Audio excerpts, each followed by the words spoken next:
So our guest today is Erin Ammons, our Champaign County Clerk, and League member Ann Prislin, who has been involved for several years in registering voters, educating voters, and getting out the vote. Will be moderating the conversation and introducing the speaker. Ann, your turn. Thank you, Tricia, and thanks everyone for joining us this afternoon. I'm looking forward to hearing what Clerk Ammons has to tell us, because as we know, one of our goals is to make sure that we share accurate, nonpartisan information with everyone in the county to encourage them to become informed and to vote. And of course, the best source of information that's accurate and consistent is from our election authority. So I wanted to thank Clerk Ammons for being with us today, and also his Chief Deputy, Angie Patton, who has joined us as well. So I understand that Clerk Ammons is going to take us on a PowerPoint virtual walkthrough of the vote by mail process. And this walkthrough will likely answer a couple of the general overview questions that we received.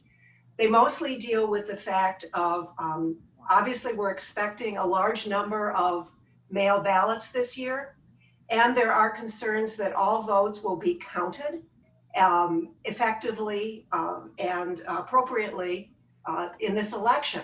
So I'm sure that we will learn much about the answers to those 2 points through this PowerPoint. So Clerk Ammons, I'm going to turn it over to you to share information with League members. Thank you. All right, well, thank you all very much. As said before, my name is Erin Ammons, Champaign County Clerk for almost 2 years now. And I'm going to share with you a little information about the vote by mail process. Thank the League of Women Voters for inviting me. I'm honored to be here and to share with you. So I'm going to share my screen here, if I can. All right, let's get everything going here. Maybe Erin just isn't on All right, where you at, screen? Oh, there he is. I thought.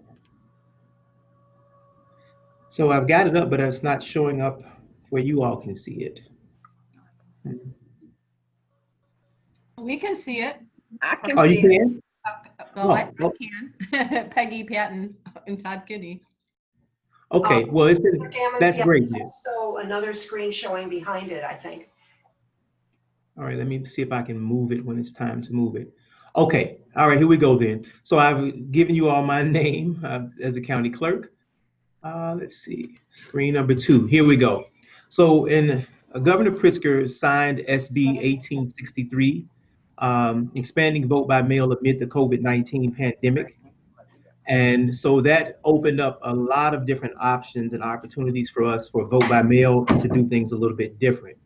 So the bill requires election authorities to send vote by mail applications to voters who participated in the last 3 elections. That would be 2018 general, 2019 consolidated, and the 2020 primary. The bill mandated that we send an application, either paper application or an email application, to anyone who participated in that, any one of those 3 elections. But so we decided to send them to every registered voter in Champaign County.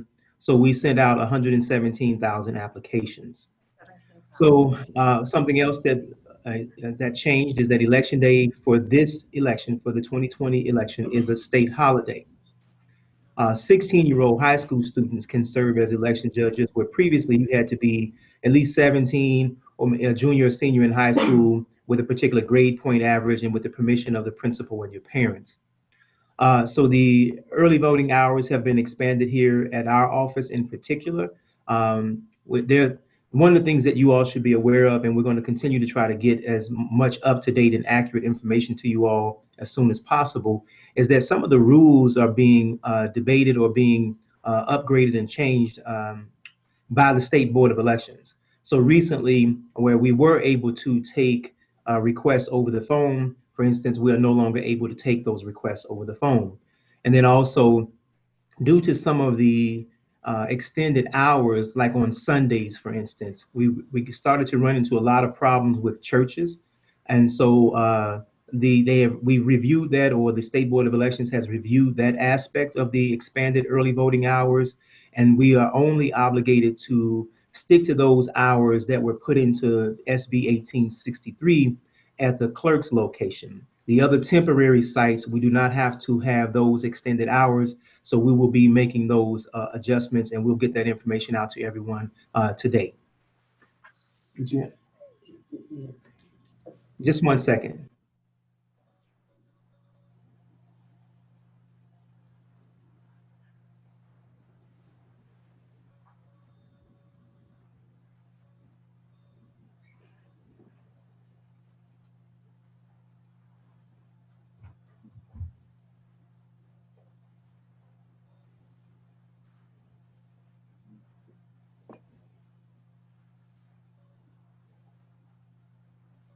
All right, sorry about that, you all. I had to try to get my screen squared away here.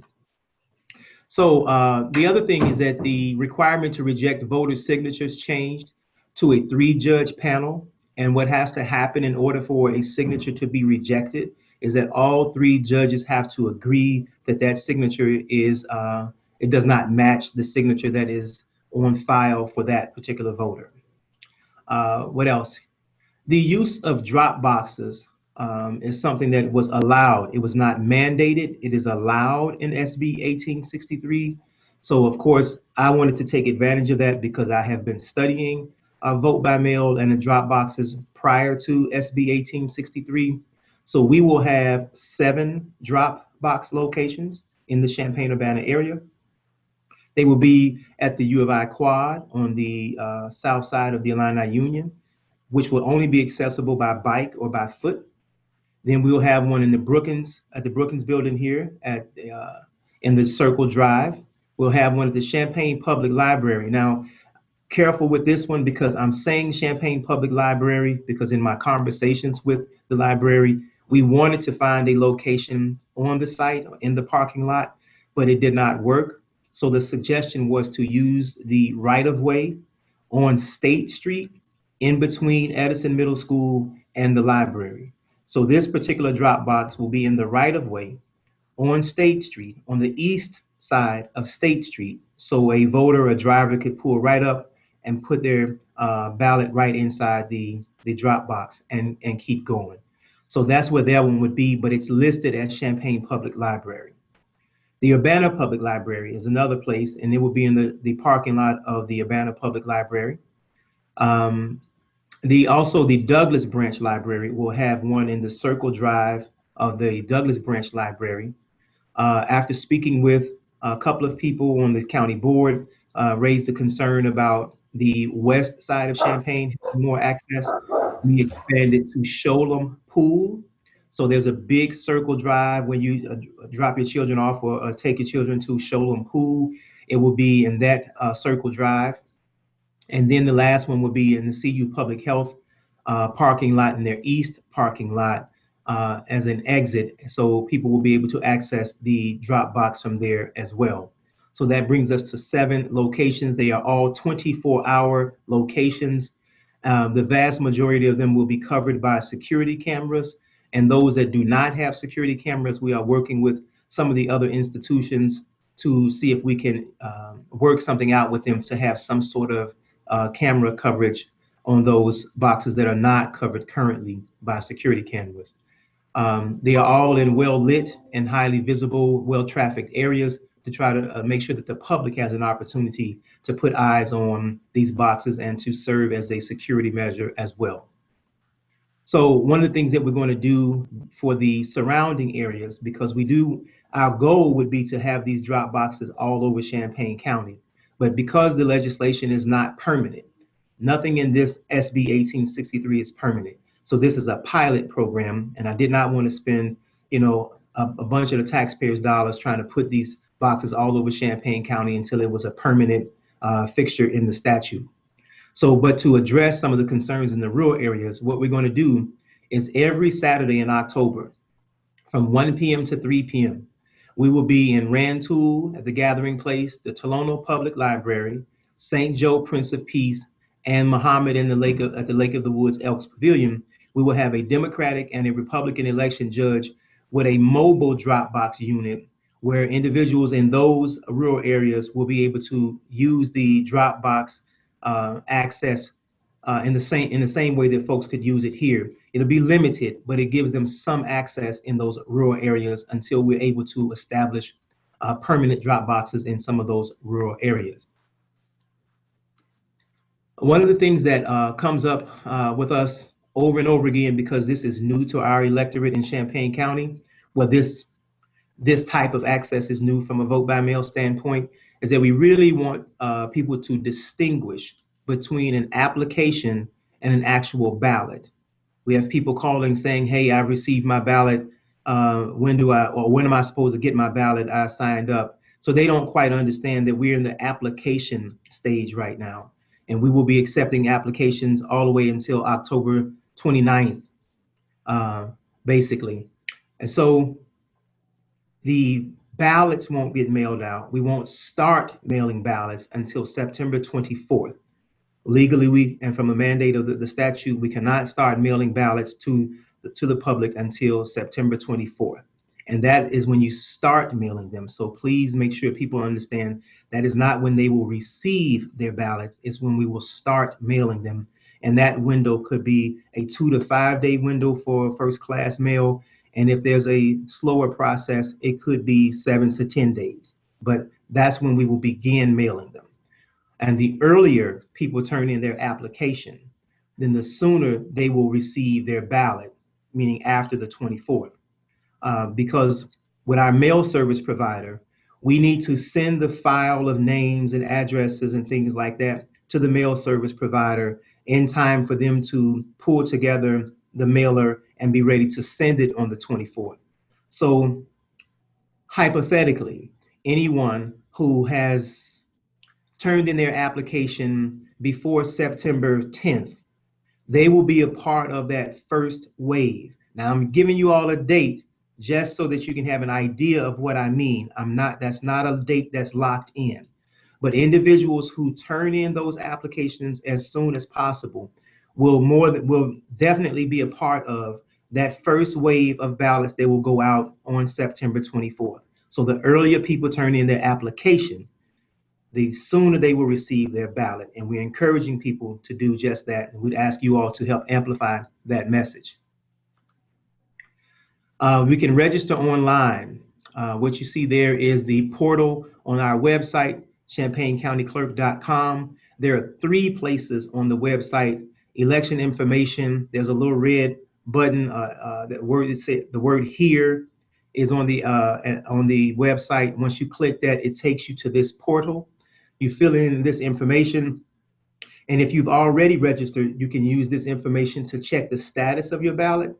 But if you're going through this portal to apply, then you will do like 4 or 5 steps there to apply. Takes you about 2 minutes and you're all set, and you will get an indication on that page that shows that you have applied for your vote by mail ballot. This is an example of the paper application that we have, both sides of the application. One of the reasons why I advocated, and I still believe, that the application process is an unnecessary step for voters. When I went to Colorado and saw how they do it in some of the other vote by mail states, they do not waste the taxpayers' dollars sending a application, because 99% of the information that's on this application we already have. So I think it's a waste of time and a waste of taxpayers' dollars, but we have to do it based upon SB 1863. So this is what a paper application would look like that comes from us. And if a person wants to fill this out and mail it back to us, that's fine. But we are strongly encouraging everyone to do this online. It is a much simpler process, and it makes it much more efficient on our end if they do it online. What you're going to see next is an example of the vote by mail envelope that we have. There you go.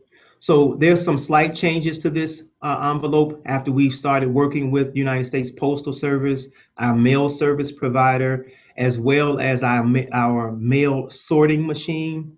All of this artwork, barcodes and things like that have to be aligned correctly in order for those ballots to go through our sorting machine and to be read correctly. And so it's various different things that has to change, that we had to change. But this is in general what your ballot, your envelope will look like. The blue envelope is the outer envelope. The sort of reddish orange envelope, a barcode bar here, will be the return envelope, what we call the certification envelope. So that is the one that you will be sending back, and your ballot will be inside of this envelope, the reddish orange color. And we will go with orange and blue, go Illini, right? All right, and this is an example of course, the ballot will be in there. We encourage people to fill it out front and back to make sure that they vote. Don't miss the opportunity to vote the entire ballot.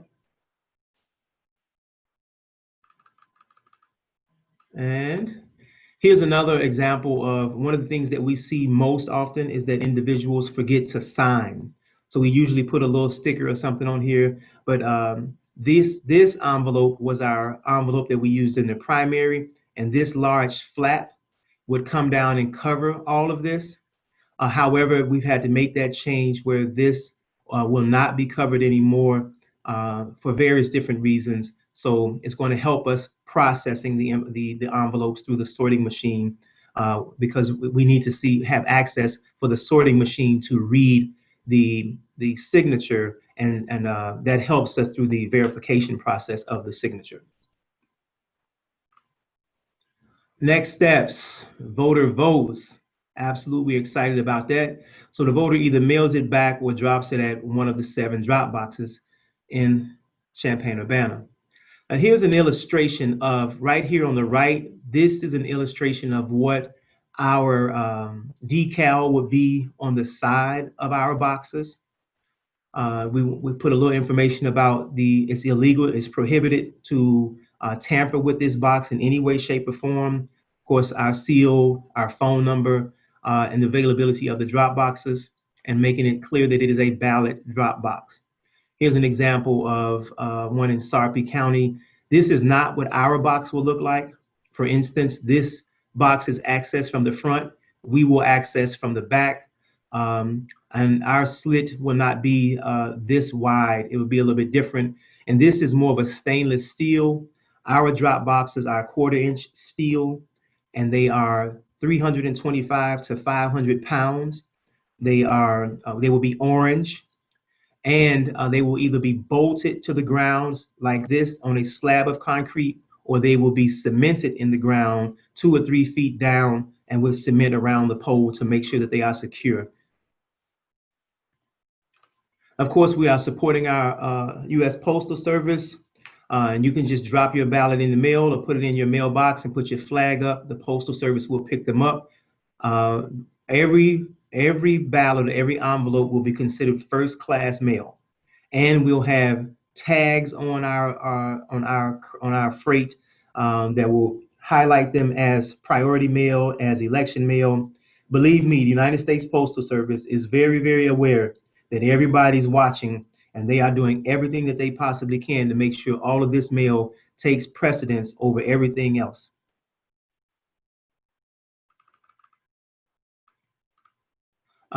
Tracking your ballot. So ballot tracking information will be available when the vote by mail enters the Postal Service. Now, our initial voter registration program and our portal that you all saw earlier, if you simply go to that portal and you have requested your vote by mail ballot, there should be a little check mark under the word requested. Then when we mail it to you, it will be a check mark that says under the word sent. And then in that same portal, when we receive your ballot back, it will be a little green check mark that says received. Now that is easy for any of the voters to see who have online access. We are also working with a second company called Ballot Tracks to make sure that we can do a more sophisticated search and following of your ballots as they go out to you and come back to you. We want to be able to see if Ms. Putman's ballot is still in Springfield, or if it's still in St. Louis somewhere, we can see where it stopped moving. That's how more advanced our particular capabilities will be, and we're still working with ballot tracks to get that squared away. So of course, ballot security is a concern for all of us as the election authority, and of course, as for the voters. So I'm going to talk a little bit about picking up the vote by mail and how it's done. So when we pick up the vote by mail ballots from those drop boxes, there's always going to be a Democratic and a Republican election judge together when they go pick those ballots up. So those individuals will come into the office. They will receive their transfer case or their transfer bag. They will receive seals that are numbered. Those seals are the seals that they must use to close that transfer case or that transfer bag. Once that bag is sealed, it cannot be opened until it comes back to the central location here at the clerk's office. If there's anything, if that seal is broken, then we will know that that election judge or one of those election judges were doing something they should not have been doing, and then we'll take the appropriate steps necessary at that point. But the seals are numbered, so we'll know exactly what they are. We write them down and log them when we give them to them, and we check them when they return them. So trained judges from both parties are going to work together to collect the ballots from the post office box and from all the drop boxes. We're going to have 2 teams in the late morning and 2 teams in the evening, because SB 1863 requires that we pick those ballots up at the end of the day every day. We're going to start that pickup on September 28th, given the time for the mail to circulate, to arrive to people and give people time to fill them out and then to return them.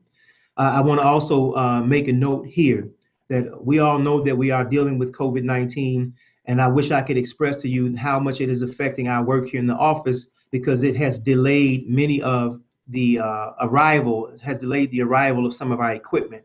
And the same thing is happening with our vendor with the drop box. So what we thought was going to be a September 10th date where they would arrive, now we're looking more like the 19th or the 20th, and then it's going to take us about a week to do the installation of all the different locations. So I just want to make sure that people are aware of that. There's a possibility that they will be right on that cusp or right on that time when people are actually getting those ballots back and ready to return them. Judges will place the ballots in those sealed containers and then they will return them to us back to Brookings. And we're also going to have the ability to track the routes and where the judges are. One of the things that I learned when I went out to Colorado is that when you put the iPads and different technological devices in the company or in the control of these election judges, it also gives us the ability to monitor where they are on their routes. So if somebody is at Starbucks, then we will know that they're at Starbucks. So if they took a detour, we will know. I don't know why we chose Starbucks. It was just what came to mind. So the vote by mail ballots are brought back to Brookings for processing. The Democratic and Republican election judges bring back the vote by mail ballots in a sealed container for processing. Once they are ready for processing, they will be fed into our sorter and our scanner. Here is a picture of the new Agilis Duo. This is called a mail sorter. This is not the largest of mail sorters, the ones that I got to see out in Colorado. If you look here and here, those are called pockets in this industry on dealing with these mail sorters. There are other mail sorting machines by this same company, which is Runbeck. They have 16 pockets, and they can do 18,000 ballots a minute. And so they have 18,000 ballots an hour, I think it is. But they run, I mean, it is amazing to see how many pockets and how much mail can go through there. This machine costs us about $70,000. It is a two pocket machine, and it just simply tells you whether or not this mail is good or whether it's bad. And we have a color-coded system here. Bad is going to go in the red, and then green is good. But we've got a whole process. It would take a little longer to share all that with you. But there's some color coding that's also going along with the mail sorting to make sure that we know exactly where each piece of mail is in the process. So the envelope is then sorted and scanned. The three-judge panel, made up of Republicans and Democrats, then verifies signatures on the envelope. So as those envelopes come out of the mail sort machine and they are good to go, the next step is for them to be verified, for the signature to be verified. The reason why this scanner here was so important is because as the pieces are fed into the machine and they go through, they are read. This little device, and there's a little camera up here, they read the barcode, they read the signature. So it scans that ballot into our voter registration program to let us know that this voters, because the barcode is the voter's ID, their voter ID is a part of that barcode. So when that barcode is scanned, it goes into our voter registration program, and we know that this particular voter has already sent their ballot back in. So we know that if another ballot, for instance, came in with that exact same barcode, we know that only one of those are going to go through. Okay. So just to try to make sure you all were aware of what that means, how important this machine is for saving time and being efficient. So once we do that, then they must all agree a signature. They must all agree if they want to reject a signature. One of the top reasons why ballots are rejected or are because the signature isn't correct or the person didn't sign it. But all three judges have to agree that this signature is bad in order for it to be rejected. So once the signature is verified by the then the vote by mail ballot moves to opening the envelope, which is going to be another machine that we have called the OPEX machine. It may seem like something that's not really that important, but we have election judges in here now helping us open these ballots, these envelopes that are coming in just for the applications. And you'll get carpal tunnel trying to open 10,000, 15,000, 30,000 ballots. So this machine will it will cut the envelope, it will pull the paper apart, and then the individual working that machine can simply grab the ballot, pull it out, and put it into the correct stack. And the envelope moves on to be stored in a bin underneath the machine. So after we do all that, the ballot is then removed from the envelope, moved into another station where it will be initialed by election judges, and it will be then cast into the tabulator. This is an example of the DS200. This is the tabulator that we have now. When I came into office, we were using something called the M100, which when I came into office in 2018 was no longer manufactured. So we were using products that were no longer even manufactured. And a lot of the software that we've updated, I came in, we were using Windows XP to do our ballot program, to make our ballots. So we've had to do a lot of upgrades and go with vendor-supported operations as opposed to proprietary operations, because those proprietary operations and programs required a single person to operate them. The way that the office was structured then, one person, maybe two, had the ability to run those operations, and we refer to that as a single point of failure. And then, of course, when I came in, those individuals decided that they did not want to work under my leadership, so we were left in a situation where no one knew how to operate those proprietary systems. They have also caused tremendous concern and issues with us in transferring the data that they were storing in their servers and databases, trying to get them to be compatible with the State Board of Elections and our new vendors. So we've had to work through a lot of that bad data. All right, so that is the presentation, and I am certainly happy to answer your questions. I have a few of them that were sent to me, and if you'd like for me to just sort of go through those, I can do that at this time.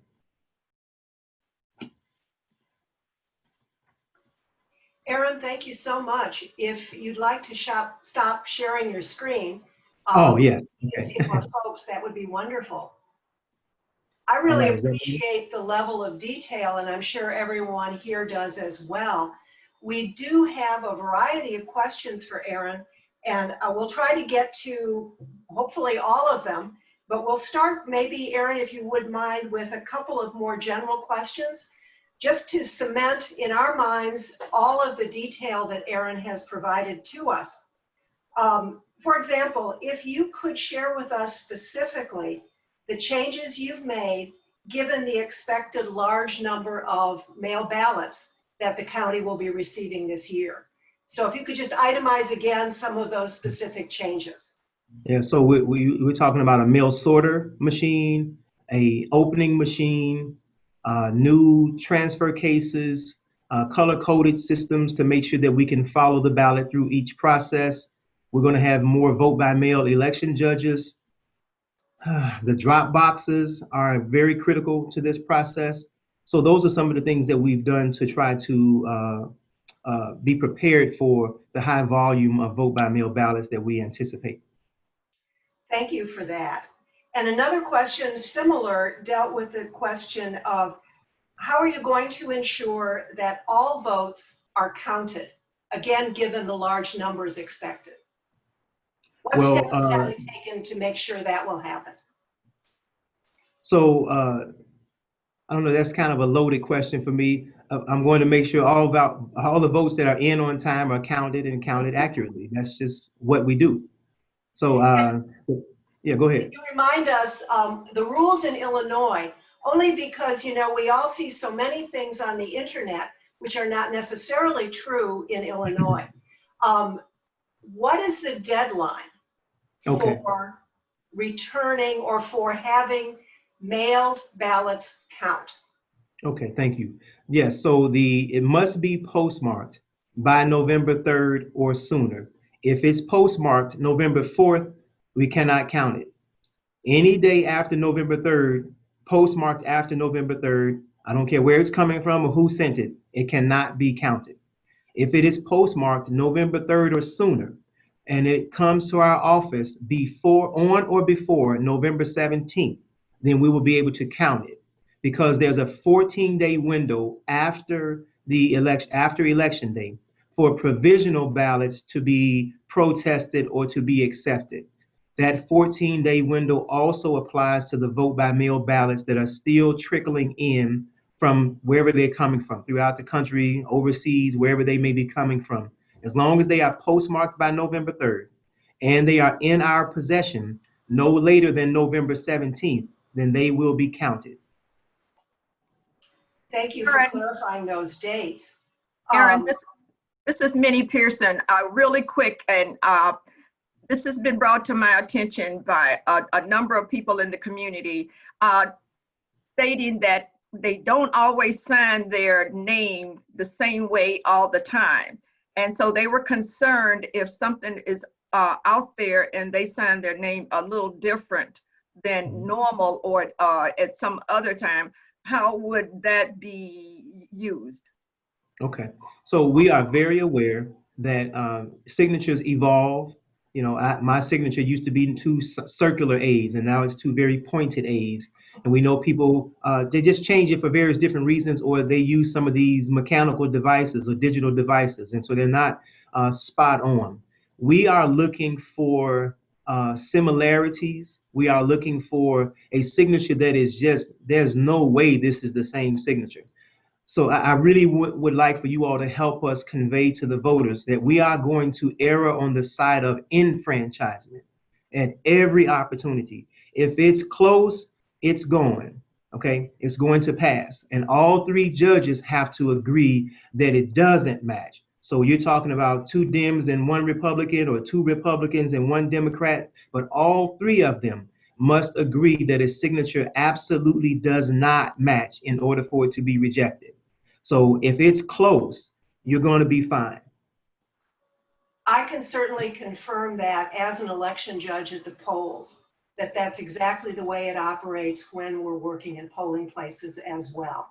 So an important message to everyone is that the way things are evaluated, whether it's mail ballot or at the polls, are the same. Would that be correct, Clerk Ammons?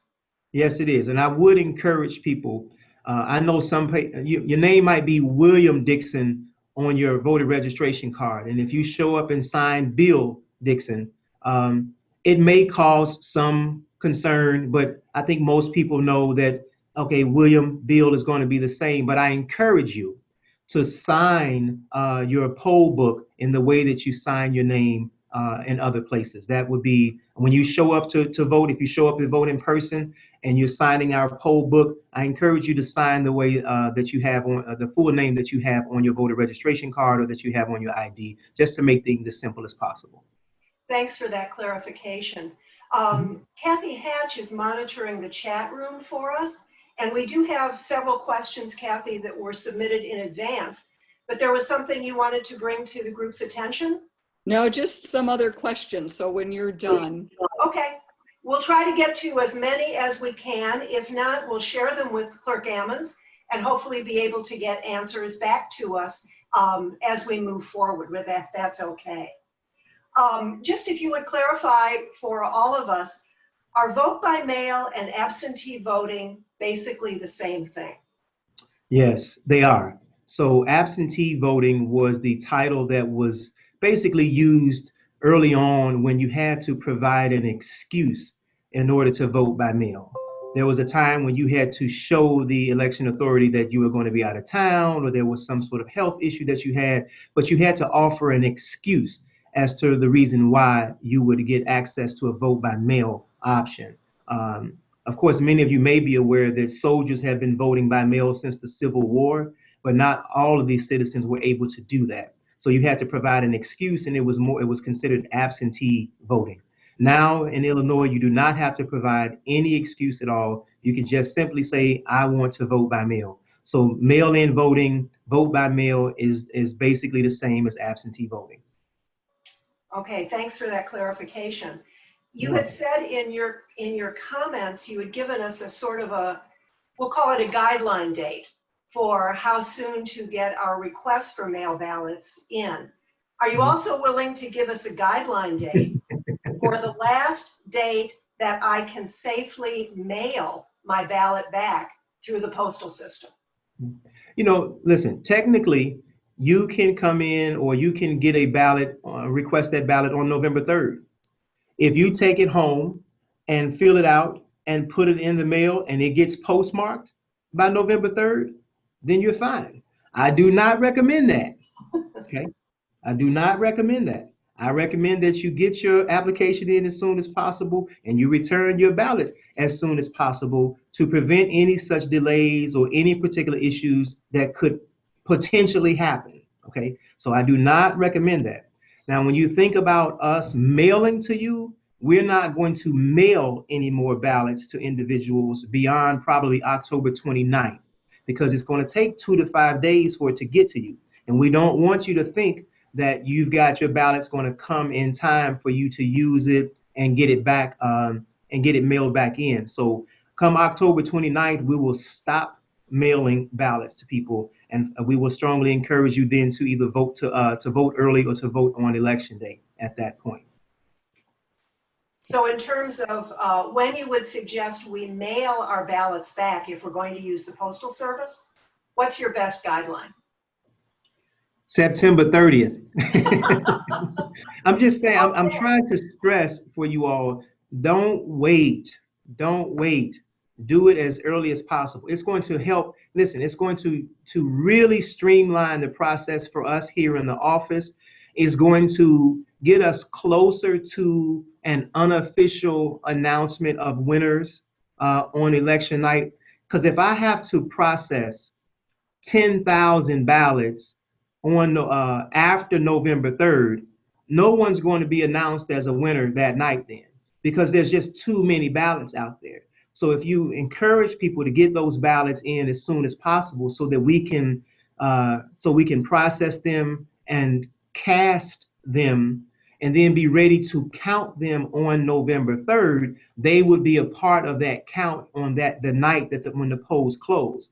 But any of those ballots that are lingering, that are not going to be counted until that 14-day window at the end, is just going to make everybody else in limbo. So we're just strongly encouraging people, I can't say it enough, return the application as soon as possible. Once you receive your ballot, get it back to us as soon as possible. Okay, I think we have the message. Early is better. There were several questions about the paper application for mail ballots that all of us have been receiving. If we've applied already on the website for a vote by mail ballot, do we also need to complete the application we received in the mail sometime over the last few days? No, ma'am, you do not. Only just either one of them will suffice. Our recommendation, what is best for us, is for you to do it online. If you've done it online already, there's no need for you to do the paper application. And Thank vice you. versa. If you've done the paper application, there's no need for you to do it online. Okay, thank you. And what is the best way for me to find out if my mailed in or online request for a mail ballot has been received? So that's going back to the portal that I shared with you, especially for individuals who have internet access. We do recognize that not everyone has internet access, but for those of you who do, when you go back to that portal that I showed you earlier, when you put in your information, first name, last name, and the last 4 digits of your social security, please read that page carefully because it says use the last 4 digits of your social security or your driver's license number. So just make sure that people are paying attention to that. And I think Angie is dropping the link into the chat for individuals to look at that. But once you put that information in, all of your stuff will show up on the screen, and there's going to be a little box in the middle that says ballot. And it's a little rectangular box, and it's going to say requested, sent, and received. If there's a little check mark under requested, that means that we have received your request. If there's when that little check mark shows up under sent, that's going to mean that we've sent your ballot. And then if there's a little check mark that shows under received, it's showing you that we have received your ballot. Okay, so the first check mark is for application, really, that we've received your application. The second one is for ballot has been sent. The third one is for ballot received. But anyone who has filled out that application will be able to go to that portal, and that's how they can be sure that we have received their application. A follow-up question to that deals with a specific circumstance, and I'm just going to read it here. I applied to vote by mail on the first date it was available on the website. When I checked it last week, there was no indication that I had actually applied. So I applied again and checked the website again to confirm, and it was very clear that I had indeed applied. And the question really was, in between those two times, was the website updated? Is that what happened? Yeah, so there's an update to the website. There's a few things that are moving parts here. And this is, I was asked earlier today if I knew what I was getting into. I know now, right? So there's lots of information that the moving parts. One, we have a new website that's going to come up go online on September 1st. So yes, there's an update that's happening to the website. But also what I tried to share with you all earlier was that this has been one of the hurdles that we've had to deal with the proprietary information and software programming moving over to a vendor supported. So when that option first opened up, the data was still being put into that old system. And so now we have to transfer that information to the new system. And somewhere in between that time, either that old information was updated, or she simply went back in and did it on the new site, and it made it easier, and it just showed up after she did the second time. But that's one of the things that we're working through, is getting that early data moved over to the current portal, the current website. So I'm sure, Clerk Ammons, that you would recommend that everyone go into the portal, check your information, and make sure that it matches what you have actually done. Absolutely. If it doesn't, would you recommend that people call your office? Yeah. So if you've gone online to do it, then it should show up immediately. If you have mailed the paper application to us, then you're going to have to give it a little time because we're processing those daily. But let's say, for instance, you mailed it in, last week, and you checked it this week and it's not there. If it's not there early, Monday morning or Tuesday morning, you should just give us a call. Okay. 217-384-3724. Thanks for that. And we know that many of us have received more than one paper application through the mail, sometimes from your office, sometimes from other organizations. And one person wondered, they've actually filled out the application several times and mailed it back. Does that mean I'm going to receive several ballots? No, ma'am, it does not. So I have no control over the third parties being able to mail. You're probably going to get more. You're probably going to get another application before it's all said and done. I believe the Secretary of State may be sending one, and parties can send them. As long as they give you the return address of the clerk's office, then they are considered legitimate applications because they will get to us and we will be able to process them. So they could come from various different entities. So, but no, you will not get an extra ballot based upon another application. It'll come through our application process as we have election judges in there right now processing applications. It'll just be considered a duplicate, that's all. Okay, good to know, thank you. Someone else wants to know, is it possible for someone who is not eligible to vote to receive a mail-in ballot? What is the process to ensure that only ballots from eligible voters are counted? Well, you have to be you have to be a registered voter to apply. If you're not a registered voter, when you go to that portal, it's going to say that we don't have any data or any information for you. So you will not be able to apply online. And if you send it back to us, we will look through it and we'll see that there's no online information. So we'll try to reach out to that person to see if they would like to register, but they have to register first in order to apply for a ballot. You can't vote if you're not eligible. So yeah, go ahead. Well, I think as you told us too in that when you were going through the PowerPoint, that when the ballot comes back in, the information on the back of the ballot, or excuse me, the back of the envelope is checked against the registered voter file that Yes. you have in your office, correct? Correct, yes. So if there's no data for that individual, we have nothing to compare to, and they're not in the system as registered, so we can't process that ballot. We can only process the ballot of someone who's registered and within our system. And a question that comes up quite a few times, if someone has requested a mail ballot but changes their mind and decides they would rather vote in person, can they do that? Absolutely. No one is being forced. No one is obligated to vote by mail. This is your choice. You do not have to fill out the application if you don't want to, if you want to vote in person. But if you were one of the people that said, I'm going to do this vote by mail, and then when it got to you, you said, I'm just going to go ahead and vote in person. Just simply bring the ballot with you. So you've gone through the whole process, you've applied, and we've mailed you a ballot, and you said, you know what, I'm gonna go vote early. So just bring the ballot with you, surrender that ballot to the election judge. They will verify that this was your ballot, and they will secure that ballot, and then they will allow you to vote in person. No problem. We really encourage you to bring the ballot with you, though. If you come in and say you never received the ballot, right, then we will allow you to vote. But if you say, for instance, I've got it, it's at home though, well, now you're going to have to fill out an affidavit and vote provisional. Okay, and then you'd have to go through the protest part, that 14-day window at the end. So I strongly encourage you to bring the ballot with you if you're going to decide to vote in person. Or if you never received it, just say you never received it. Okay, because that, I know several people had questions about that part. So yes, it is possible to change your mind and vote in person with the suggestions that Clerk Ammons offered.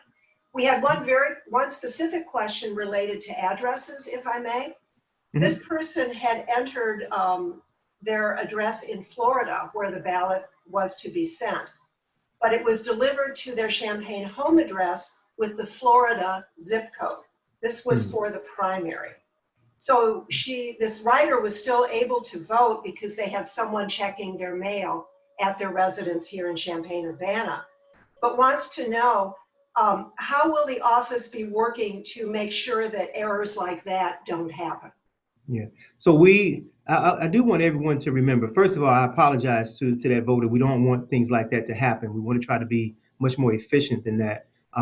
I do want you all to please consider that we're all still human beings, and a lot of this data entry is done by human beings in a short period of time sometimes. So just a simple mistake can turn into a big thing, as we know. So we want to make sure that we are double checking these things. That's what we've really tried to implement an even more vigorous and robust process of a whole layout of different things where we're double and triple checking the simple things to make sure that they are accurate so we don't have these issues. Because a person certainly has the right to maybe be at a winter home in Florida and want us to deliver that ballot to them in Florida. And so that is on us to make sure that we get that correct. I do commend the voter for going and taking those extra steps to make sure they got it. But we want to do everything that we can to make sure that we avoid those types of mistakes. Thank you for that clarification. We did have 2 or 3 more questions that came in advance, and I'd like to get to those quickly, and then hopefully we'll have a few more minutes to ask the questions that Kathy's been recording. One had to do with tracking. I think we're all very happy to know that there will be tracking of our ballots as they are sent out and returned. Here's the question. Will the portal show if your ballot has been counted? In other words, put into the tabulator? Or will our portal stop at it has been received at the county clerk's office? Yeah, there will be there's no indication, there will be no indication on that portal that it has been counted. But received means that it's in our possession. And so once it's in our possession, it will go through that same process I described to you all, that it will be sorted, signature verified, opened, initialed, and tabulated. That is the process. Now, poll watchers are we're going to put out a schedule for people to see. They can come in, poll watchers can come in and watch the entire process. We want to put out a schedule of when we're going to process those ballots as they come in, and that schedule will be a firm schedule, will probably stay the same the entire time. So people will be able to come in and put eyes on this process and see how it works. That's very good to know. Along those same lines, is it true that the barcode that's on the outside of the return envelope declares your party affiliation, either with the letters R or D? Is that true? No, that is not true. That must have been another one of these Facebook things that maybe applies in some other state or something like. I have no idea where some of this stuff comes from. But no, for Champaign County, there's no indication in that barcode of what your party affiliation is. And when you're at the end of the process, when the ballots are put into the tabulator, here was a question. I know the votes from polling places are counted, meaning the actual counting of the votes occurs on election night. Will mail-in ballots and early voted ballots be counted on election night as well? Yes. So after 7 p.m., the early voting that we have in all the different locations, we will be able to then run those sticks. It is what we call them. And we'll put that information out. We usually put that out first. That's the first wave of information that we share with the public. But the vote by mail ballots will be the same way. At 7 p.m., we'll shut those down. We won't cast anymore after 7 p.m. From a processing standpoint. And then we will pull those sticks out of that tabulator that I showed you in the slide. We will take those over to the central counting station. We will process those as well and release those then to the voters. And then as the polling locations come in throughout the night, we will run those sticks, and then we'll have a combination of early voting numbers, then the vote by mail numbers that we have up to that point, and then the numbers that we have from the polling locations that will add up to the unofficial results on election night. That was actually one of the other questions. Is what do you think chances are that local election results will not be known the night of the election? Well, I just want to remind everybody that the official results have never been known on election night. Okay, it's always unofficial all the way up until 21 days after the election when it's certified. So for as long as you've been watching these elections in Champaign County, just because Channel 3 News says that this person is the declared winner, that is an unofficial count. That has never been an official count. It's not going to be official until the election is certified. So now, do I think that there's going to be a bit of more of a delay? Well, like I said earlier, if there's a whole bunch of voters out there who decide to turn their stuff in on October 29th, and we can't process it in time, if there's 10,000 ballots that are still hanging in the ballots, if you will, on election night, then yeah, it's going to take us, however long it takes us to process those outstanding ballots as they come in until November 17th. That's how long it's going to take. So it could do that. I don't anticipate that for Champaign County. In places like Denver, when I was out in Colorado, they were making sure that the press and the public was aware that it is going to be a longer time because they have 400,000 voters in their county. For us, 117,000 voters, probably between 90, 95. On a great day, 100,000 people turn out to vote. It's not going to take 2 weeks or anything like that for us to give you what we feel like is that unofficial account, and maybe even be able to declare a winner based upon, let's say, for instance, you've got a 7,000 vote lead and there's only 5,000 vote by mail ballots out there, then we can declare that you're going to be the winner because there's no way that the person can make up that amount. Thank you. You're welcome. Kathy, we have a few more minutes before we'll need to end. Do you have questions from the chat list that may address some different kinds of issues that we could perhaps ask Clerk Ammons? One of them has to do with, so if you have the 3 judges in deciding on the signatures, what happens if there is not agreement? How is that resolved? And what happens to the vote? Yeah, if there's no agreement, then the vote is accepted. We are going to, the legislation was very, very progressive in the sense that it says we're not going to disenfranchise someone based upon a discrepancy. If the judges do not agree unanimously on it being rejected, then it stands. They must agree. All 3 of them must say this signature has to be rejected. Otherwise, it goes in. It's counted. Aaron, this is Minnie Pearson, and I hate to be disruptive, but when you get a certain age, you have to say what you have to say, otherwise you lose it. I don't know whether this is a misconception, but I know that there are deputy registrars out there. But there are also the rumors out there that are saying that they can get people can get the packets to register people to vote without being a deputy registrar. Is that true? That they can get the packet. So only the deputy registrars are going to get what we would consider that packet, where they have the carbon copies and they've been sworn in and they've gone through the training to actually be able to register someone on site using their IDs and things like that. And it's a complete registration. Now, could any citizen come in and say, hey, we'd like 50 motor voter forms and we're going to go out to the quad and register people? Sure, they can. They're not technically registering people. They're getting their information and bringing it to us, and then we're going to process them and register them. So there's 2 different things. The motor voter form can be used by any citizen who'd like to go out and get people information and bring it back to us. But the deputy registrars have to go through the training, and they are given a particular packet with carbon copies and all of that information, because they can do a complete registration because they have been trained and to do that. I hope that helps.